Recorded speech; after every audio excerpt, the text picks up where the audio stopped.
Hello students, आज हम अपना नया पाठ पढ़ेंगे। पाठ 14 विशेषण। राधा सुंदर लड़की है, पौधों पर लाल गुलाब खिले हैं, सफेद बिल्ली दूध पी रही है। तो उपरोक्त वाक्यों में राधा, गुलाब और बिल्ली संज्ञा शब्द है। सुंदर, लाल, सफेद शब्द इन संज्ञा शब्दों की विशेषता प्रकट कर रहे हैं। तो ये शब्द क्या हुए? विशेषण। तो विशेषण की क्या परिभाषा हुई? संज्ञा और सर्वनाम शब्दों की विशेषता बताने वाले शब्दों को हम विशेषण शब्द कहते हैं। यानी जो संज्ञा या सर्वनाम की विशेषता बताए इसी को हम क्या कहते हैं? विशेषण। और विशेष्य क्या होता है? जिन शब्दों की विशेषता बताई जाती है उसे हम विशेष्य कहते हैं। विशेषण के 4 भेद होते हैं: वर्णवाचक विशेषण, संख्यावाचक विशेषण, परिमाणवाचक विशेषण और सार्वनामिक विशेषण। सबसे पहला गुणवाचक, यानी जिसमें गुण बताए जाए, जैसे उसका आकार कैसा है, वो स्वाद, रंग, दशा, स्थान या फिर उस चीज की अवस्था कैसी है। तो तरुण बड़े कद का लड़का है, यानी उसकी हाइट क्या है? बहुत ज्यादा बड़ी है। ओशो के बाल लंबे हैं, तो लंबाई बताई गई है उसके बालों की। वृद्ध व्यक्ति को सहारा चाहिए, यानी बूढ़े व्यक्ति को सहारा लेने की जरूरत पड़ती है। तो जो किसी की दशा बताए, उसका रूप बताए, आकार बताए, तो किस में आ जाता है? गुणवाचक विशेषण। फिर गुणवाचक विशेषण के निम्नलिखित रूप होते हैं, जैसे गुणबोधक, तो विनम्र, सत्यवादी, दयालु, दानी, सीधा, शांत, ये क्या है? गुणबोधक। फिर जो दोष बताए उसमें कमियां बताए कि आलसी है, कंजूस है, कायर है, दुष्ट, पापी, बुरा। फिर आकार यानी उसकी शेप बताएं, चौकोर, लंबा, नाटा, चपटा, नुकीला। फिर स्वाद यानी उसका टेस्ट कैसा है, खट्टा, मीठा, नमकीन, चटपटा, कड़वा। कालबोधक कि यानी कोई चीज अब नई है, पुरानी है, तो नया, पुराना, दैनिक, पाक्षिक, मासिक, वार्षिक। गंध बोधक, कैसी उसकी स्मेल कैसी है, सुगंधित, गंधशील, दुर्गंध युक्त, खुशबूदार। फिर दशा बोधक, उसकी दशा कैसी है, पतला, मोटा, भारी, स्वस्थ, कमजोर। फिर स्पर्श यानी उसको टच करके हमें क्या पता चलता है, मुलायम है यानी सॉफ्ट है, खुरदरा है, कठोर, नर। अब देखो कोई चीज हम पकड़ते हैं, कोई सपोज कपड़ा पकड़ा, हम पता चलता है कि हाँ ये तो बहुत ज्यादा सॉफ्ट है। और अगर कुछ चीज रफ होगी तो हमें लगेगा अरे ये तो मेरा खुरदरा खुरदरा है। तो हमें कोई चीज को अगर स्पर्श करके यानी टच करके पता चले तो वो किस में आती है? स्पर्श बोधक में। फिर स्थान बोधक यानी कहाँ का है वो, देशी है, विदेशी है, भारतीय है, राजस्थान, यानी बोलते थे ये चीज तो हम राजस्थान से लाए हैं, ये चीज गुजरात की फेमस है। तो स्थान यानी ये चीज कहाँ से है। फिर अवस्था बोधक, उसकी अवस्था कैसी है, बूढ़ा है, जवान है, तो वृद्ध, युवा, प्रौढ़ आदि, यानी कोई उसकी क्या बताए? अवस्था बताए। अगला है संख्यावाचक विशेषण। संज्ञा या सर्वनाम की संख्या संबंधी विशेषता बताने वाले शब्द संख्यावाचक विशेषण कहलाते हैं। जैसे मेरे पास 4 आम हैं, हम कुछ मित्र सैर पर जा रहे हैं, पेड़ पर 2 चिड़िया बैठी। तो जो क्या बताए? संख्या बताए, यानी कोई चीज कितनी मात्रा, वो कैसे में आ जाएगी? संख्यावाचक में। फिर संख्यावाचक पे 2 तरह के होते हैं, कौन कौन से?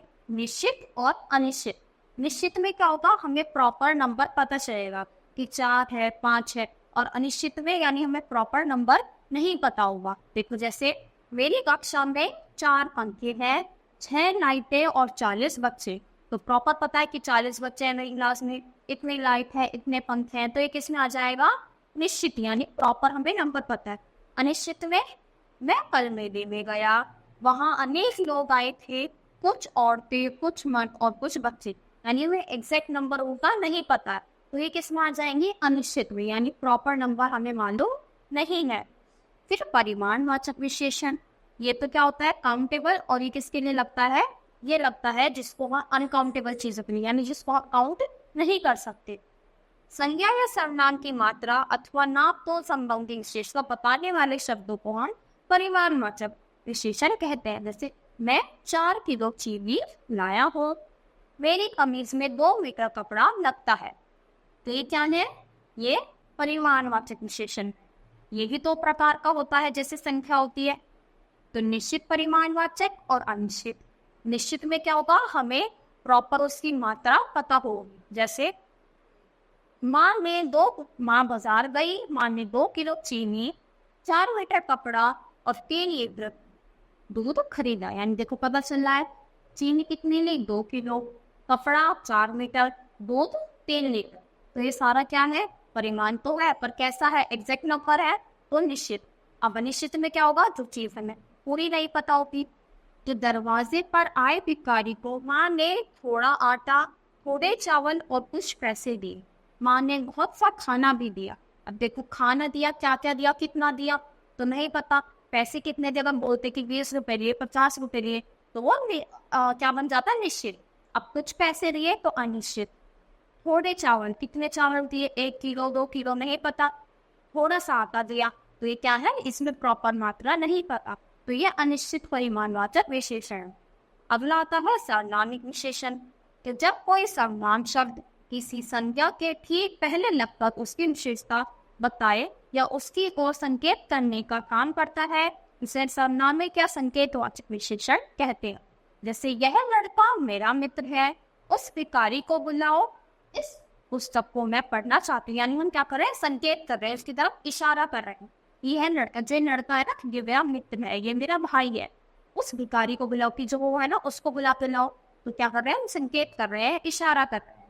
तो उसको क्या बोलेंगे, सर्वनामिक विशेषण या फिर संकेतवाचक विशेषण।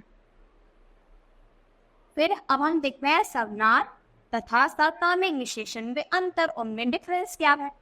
तो संज्ञा शब्दों के स्थान पर प्रयुक्त होने वाले शब्द सर्वनाम कहलाते हैं। जब ये सर्वनाम शब्द संज्ञा के स्थान पर ना आकर संज्ञा के ठीक पहले आते हैं और किसी और को संकेत करते हैं तो वे सर्वनामिक विशेषण कहलाते हैं। जैसे सर्वनाम क्या हुआ, वह खड़ा है, हाँ वह खड़ा है, और वह लड़का खड़ा है।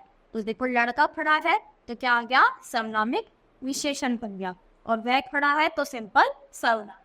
फिर संख्यावाचक विशेषण और परिमाणवाचक में क्या है, संख्या किसके लिए बताई थी, जिसको हम काउंट कर सकते हैं, गिन सकते हैं। और परिमाण लगता है जैसे दूध हो गया, पानी हो गया, जिसको हम गिन नहीं सकते। तो मेज पर 2 दर्जन केले रखे हैं, ये क्या हुए, संख्यावाचक। और मेज पर 2 किलो चीनी रखी है, परिमाणवाचक। अब ये मत बोलना कि चीनी लेके तो हम गिन सकते हैं, ऐसे बोलते हैं कि 4 चीनी ले दो, 2 चीनी, तो क्या बोलते हैं, किलो में। तो वरना उसके 2 किलो में देखो चीनी के कितने ज्यादा, बहुत ज्यादा पार्टिकल्स होते हैं ना, तो ये किस में आएंगे, परिमाणवाचक में। और जो नंबर हम काउंट कर सकते हैं वो किस में आ जाएगा, संख्यावाचक में।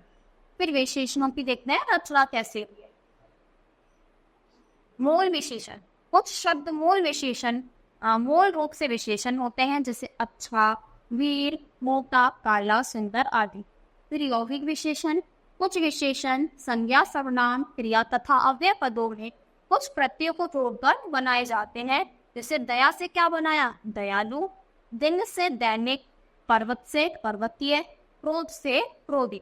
तो कुछ तो ऑटोमेटिक क्या होते हैं, विशेषण होते हैं, पर कुछ को हम क्या करते हैं, कुछ में प्रत्यय जोड़कर हम उनको विशेषण बना देते हैं ताकि हम किसी की विशेषता बता सके।